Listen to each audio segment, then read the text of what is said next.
You're watching SBA Today. With all the latest news, stories, and advice, here are your hosts, Paul Long and Tanya Mazurek. Welcome to SBA Today for the week of November 11th, which is Veterans Day. That's why we're strutting our green. And of course, we are strutting our friends at Starfield and Smith, even though they're not a sponsor. Hint, hint. That was for you, Ray. Hey, so, welcome. It sounds like to me that the government may actually open back up. No. I mean, there's some hope.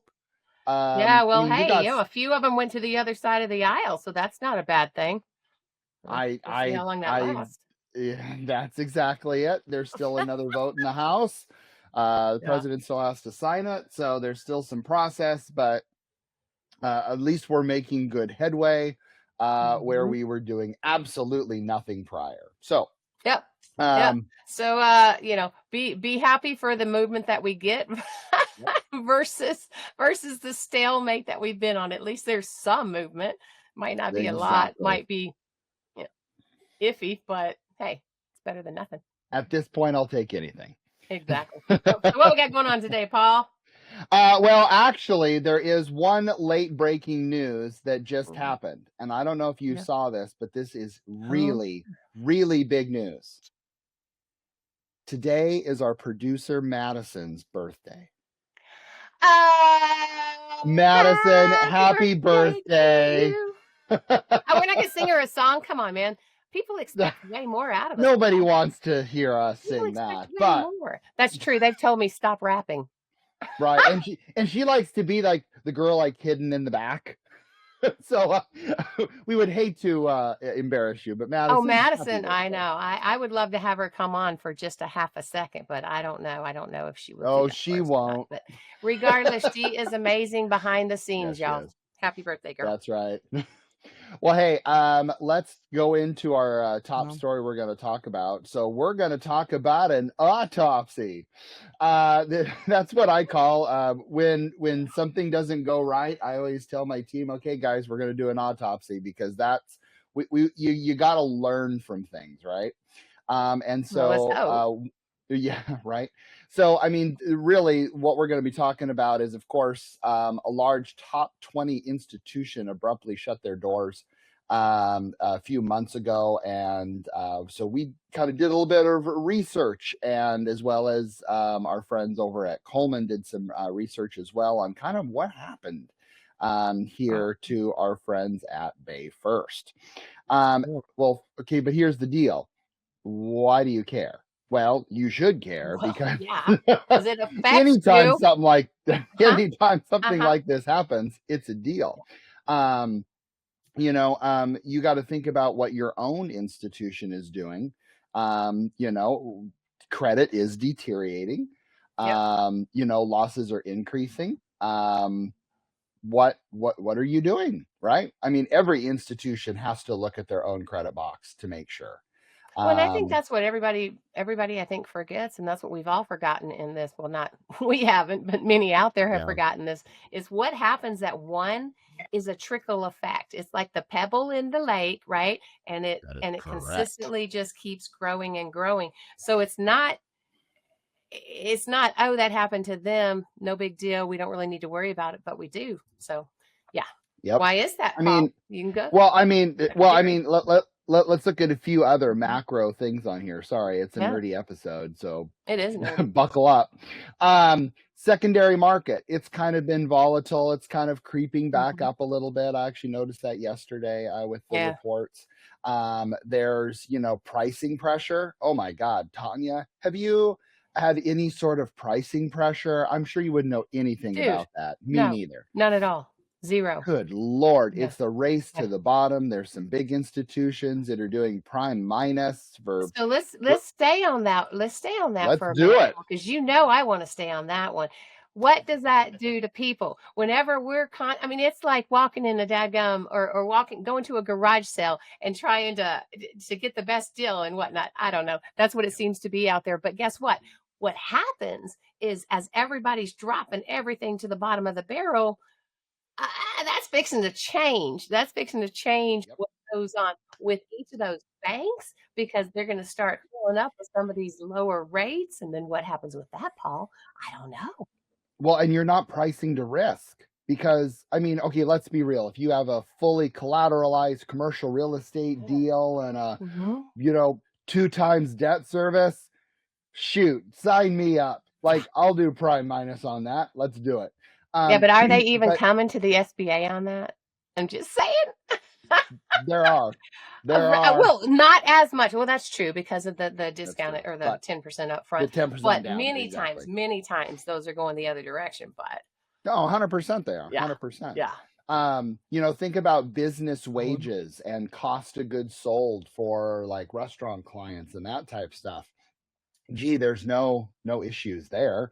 Yeah, you don't think that doesn't hit your pocket when you walk in and you order a steak that previously was maybe $25 and now that steak is $37, Yep. $40, and each of the other things are more? Yeah. What Trickle. about my teriyaki chicken that's now $20 for a lunch chicken teriyaki? I always get Oh the fried my rice, but gosh. whatever. Yeah.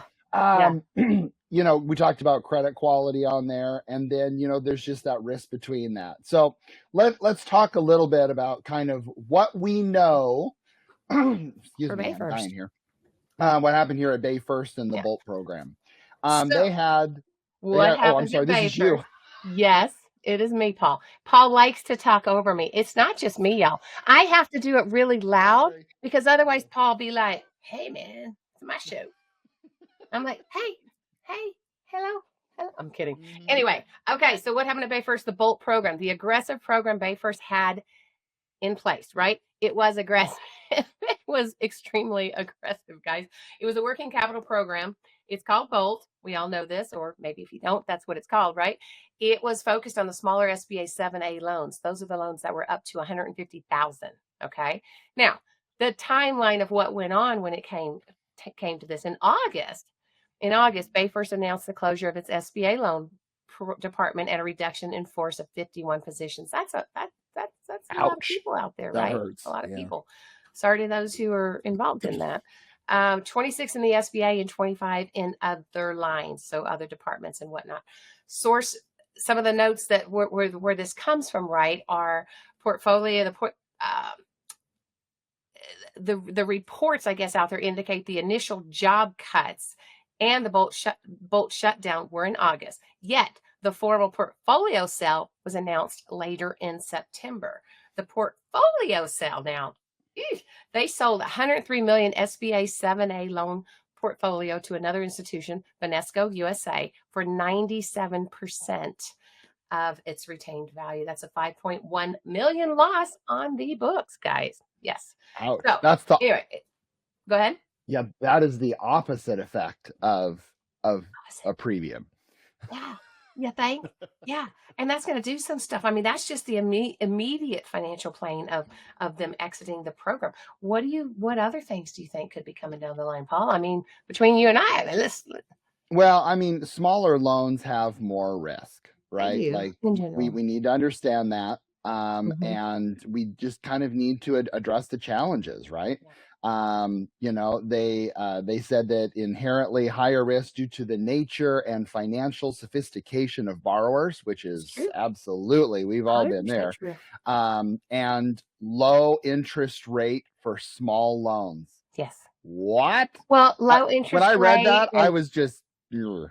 it was low interest. I mean, it's all of the above, right? And so many people, what happens though is they get into this.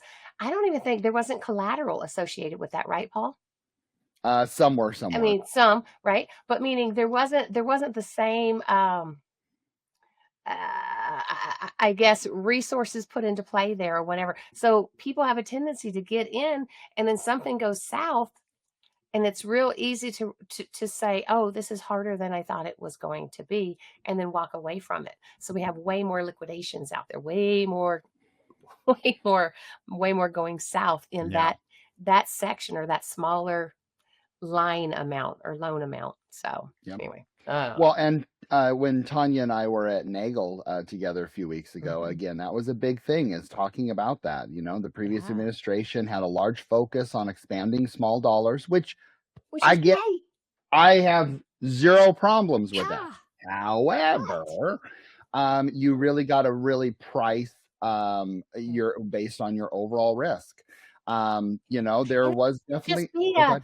It can't be a drive-through, man. It can't be set up in such a way that it's so daggum easy. It's a drive-through. Okay, I'll take 150,000 for this business, and yeah, I'll take that to go, please. No. Well, and right. Well, and again, it was the score and go. And Yeah, I this know. is what That's what I mean. was a big thing, and why they took it out of the SOP is, I don't know if this was a direct reason, but I'm sure it helped. But that was, kind of utilizing the influence by the former score and go program and process that they kind of had on there. Okay. The collateral rule, 50,000 and under was just kind of no collateral, just kind of done on a hope and a prayer, and kind of do what you do on that under stuff. So it probably was a large amount of uncollateralized loans, even though they probably could have. So I mean, you put in that combination, and